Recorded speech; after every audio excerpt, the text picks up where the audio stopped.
Good afternoon. Welcome to back in my class. Physical. After a week I am here. I am taking your class because I have been suffered from fever. So today I feel good. So I am here and I was teaching to all of you yoga and lifestyle chapter 3rd. Chapter 3rd pranayam I have discussed about pranayam and others something. Today I will teach you yoga for preventing obesity. Obesity क्या होता है? Obesity excess accumulation of fats resulting in increased body weight. Fat जमा हो जाता है, fat से body weight बढ़ जाता है. In this problem the access fat of body get deposit under the skin, जो कि स्किन के नीचे ही वो फैट जो होता है इकट्ठा हो जाता है. Specially in the area the like abdomen, chest, shoulder और बटॉक्स एंड लेग्स.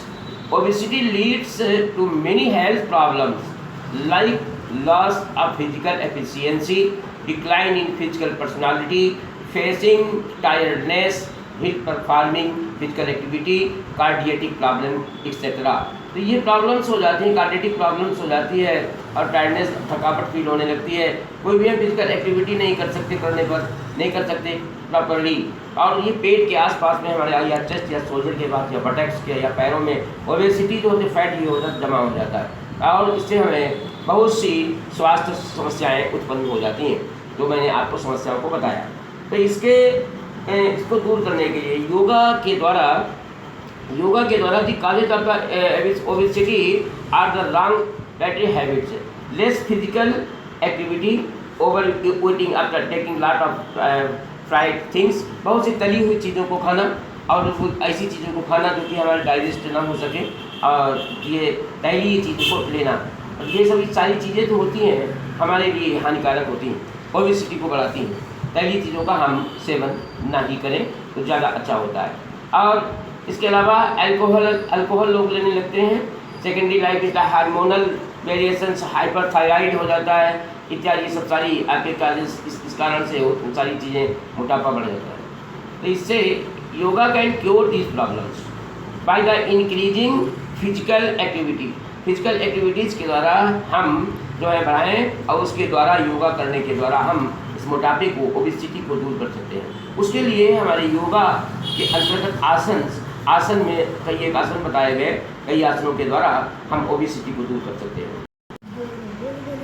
हाँ, तो आसन के बारे में बता रहा था मोटापा दूर करने के लिए. एक तो वज्रासन के द्वारा, त्रिकोणासन के द्वारा और अर्ध मत्स्येंद्र आसन के द्वारा. तो ये वज्रासन क्या होता है? In this asana we sit with the flexed will hands are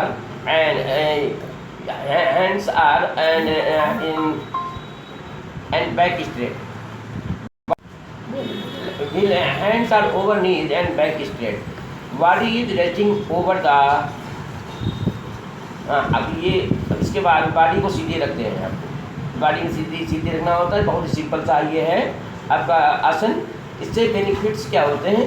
control obesity control होती है. Improve leg muscles and the tightness legs की मसल्स इंप्रूव होती हैं और शेप आपका लेग टांगों को, पैरों का शेप ठीक कर देता है. It is the meditative pose to perform the various pranayama. इसके ये एक ऐसा वो है पोज है जो प्राणायाम इसके द्वारा संपन्न होता है. द क्योर्स गैस्ट्रिक प्रॉब्लम इससे दूर होती है. Flat foot and the arthritis, और जो अर्थराइटिस होती है, अर्थराइटिस भी इससे दूर की जा सकती है. फ्लैट फुट भी इससे दूर हो जाता है, जो पैरों की फ्लैट होते हैं पैर को. तो ये वज्र आसन के द्वारा हम मोटापे को आसानी से दूर कर सकते हैं. नंबर दूसरा मैंने बताया था आपको त्रिकोण आसन में फीट ए पार्ट, कुछ दूरी पर फीट ले जाते हैं. Try to touch opposite hand to foot with other hand is raised up and look upward. ऊपर की ओर देखते हैं और दूसरे हैंड को ऊपर ले जाते हैं, सीधे रखते हैं. इससे बेनिफिट्स क्या है? रिड्यूसेस ओबेसिटी तो रिड्यूस होती ही है. इसके अलावा improve trunk and leg flexibility, और ये इम्प्रूव होते हैं आपके ट्रंक एंड लेग फ्लेक्सिबिलिटी भी इम्प्रूव होती है. क्योर एसिडिटी, अगर पेट में एसिडिटी है वो भी ठीक होती है। नेक स्पॉन्डिलाइटिस और गर्दन जो स्पॉन्डिलाइटिस हो जाता है गर्दन में वो भी ठीक हो जाता है। लॉर्डोसिस एंड स्कोलियोसिस ये तीनों ये बीमारियां जो हैं ये आपके त्रिकोण आसन के द्वारा हम दूर कर सकते हैं। इनको करने से बीमारियां ये नहीं भी आती हैं। तो ये हुआ आपका त्रिकोण आसन जो कि आपके फिगर में भी देख रहे हैं किस प्रकार से है, आपके फिगर के द्वारा आप आसानी से इसको कर सकते हैं। तीसरा है अर्ध मत्स्येंद्र आसन। अर्ध मत्स्येंद्र, मत्स्येंद्र ये होता है मछली का, बोलते हैं मत्स्य, मत्स्य माने मछली, मछली के आकार का। In crossed leg sitting, one leg is placed over the other so that the foot touches the opposite hip joint, whereas hand support the spine while looking back। अब पीछे की तरफ देखते हैं, spine while looking back, ये पीछे की तरफ देखते हैं। ये आपका चित्र में जिस प्रकार से आपके हैं फिगर में, ये आपका अर्ध मत्स्येंद्र आसन का आपका पोज दिया हुआ है। ये आसानी से आप इसको देख सकते हैं और इसको कर सकते हैं। इसके माध्यम से हम मोटापा जो होता है ओबेसिटी को दूर कर सकते हैं। तो ये 3 आसन मैंने आपको जो बताया, इसके बेनिफिट्स और भी क्या हैं? और भी बेनिफिट्स है, control the weight and obesity और आपके भार को, वजन को दूर करता है। सेव द बॉडी को ये आकार ठीक से देता है। इम्प्रूव द स्पाइनल फ्लेक्सिबिलिटी को इम्प्रूव करता है। वज्रासन, त्रिकोण आसन, अर्ध मत्स्येंद्र आसन के अलावा भी एक आसन है हल आसन। ये प्लाऊ पोज, जो हल की प्लाऊ गणे जोतने के का पोज आकार बन जाता है, उसी प्रकार से हल आसन उसको बोलते हैं। इसीलिए तो from the line position start raising the legs so that they touch the surface behind the head. अब हेड के पीछे को पूरी अपने जो है उसको ले जाते हैं लेग्स को, और जो कि सरफेस को टच करे पैर। ये आपका हलासन का पोज होता है। It is given in your book also, so you can see there. आप देखें इसमें बेनिफिट इससे क्या होते हैं? कंट्रोल ओबेसिटी तो होती ही है, और back and shoulder muscles are improved and cure gastric and digestion problem.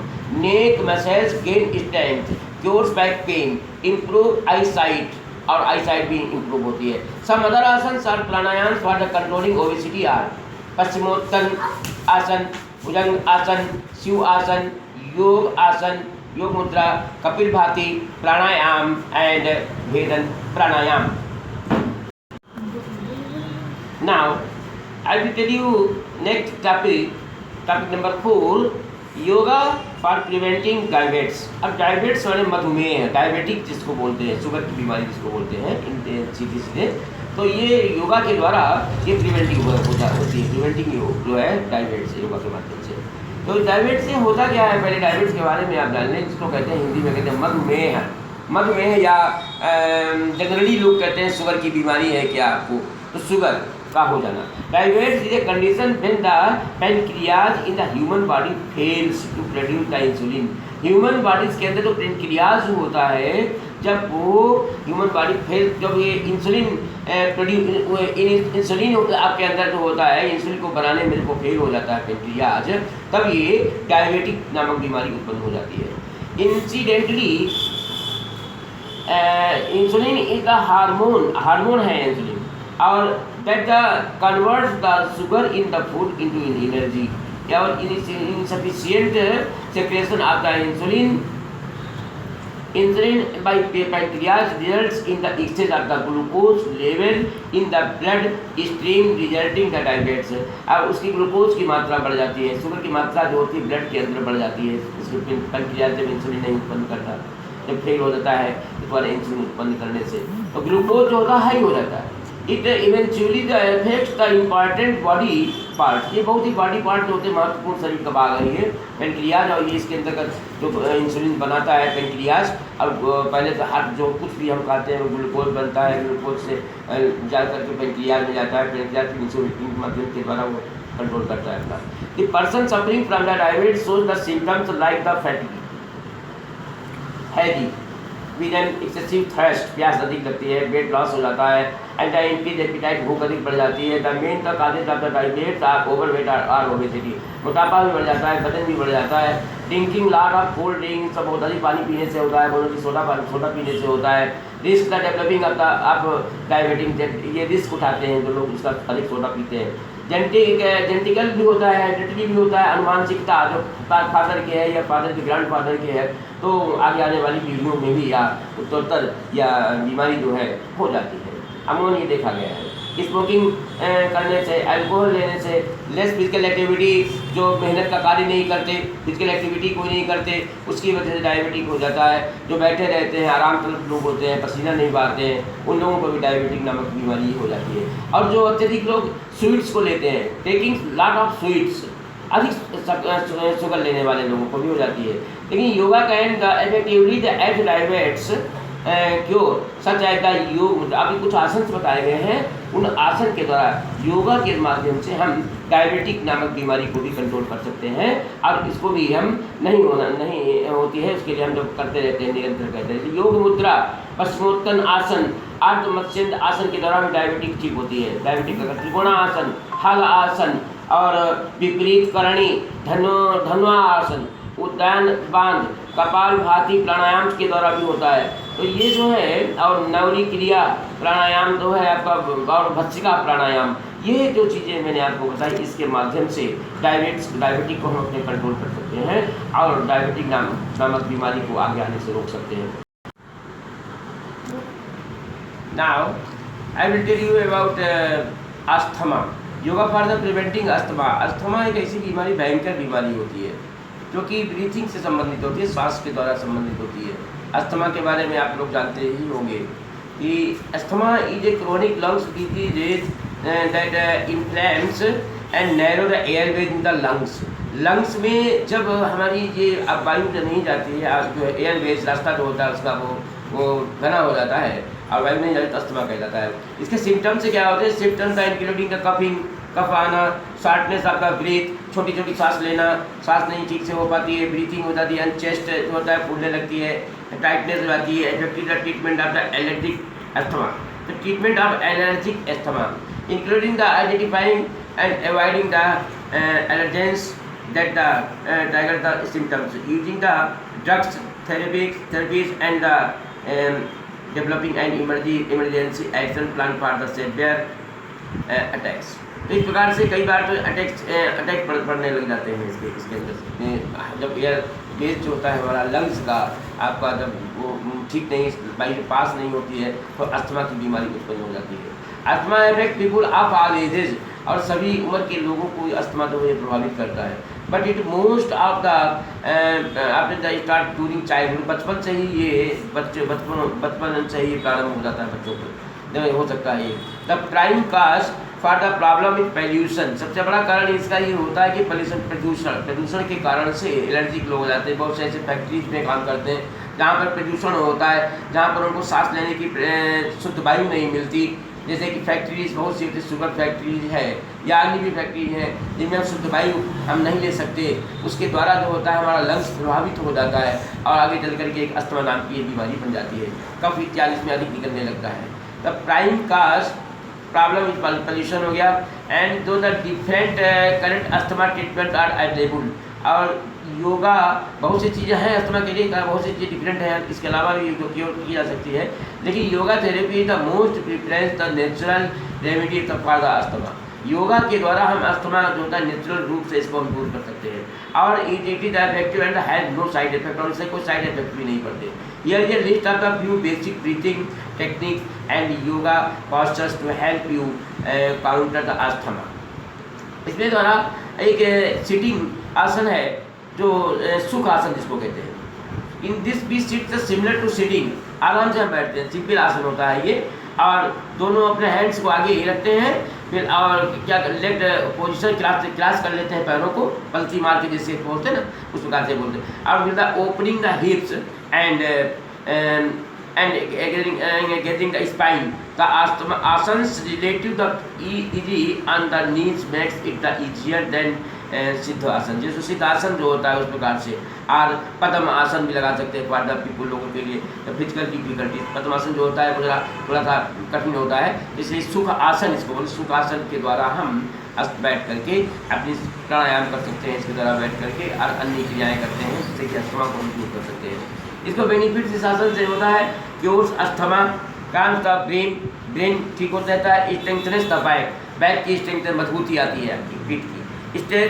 Stretch the knees and ankles, और stretch the knees and ankles, और नीज जो होते हैं स्ट्रेचेज होते हैं और एंकल्स भी आपका स्ट्रेचेज होते हैं। Now today I have teach you firstly I taught you obesity, and after that diabetic, and after that asthma. So in this video I have told you about these things, how to remove these diseases by yoga. Yoga के द्वारा आप किस प्रकार से diseases को आप दूर करते हैं, ये इस बारे में मैंने आपको बताया। ये आपके आसन के बारे में भी मैंने आपको बता दिया। इसके बाद में अगला चैप्टर जो होगा आपको मैं अगले वीडियो में मिलेंगे, अगला चैप्टर या अगला टॉपिक जो भी हो, क्योंकि I have no book at this time, book मेरे पास नहीं है। Anyhow I am teaching to you, so I am unable to tell you next chapter, next topic. So bye.